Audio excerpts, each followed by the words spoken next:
Eto na nga, waffle time tayo. Nakagawa na ako ng butter para sa ating tinapay ng ating waffle.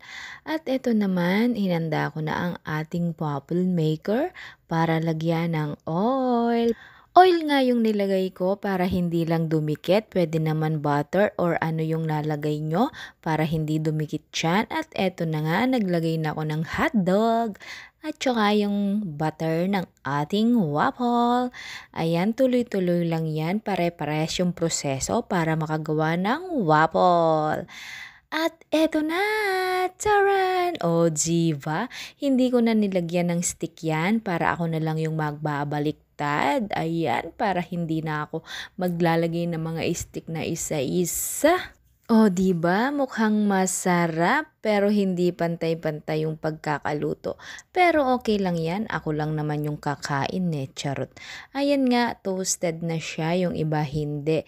Kasi nga hindi ko nilagyan ng oras dahil excited ako. Excited akong makita.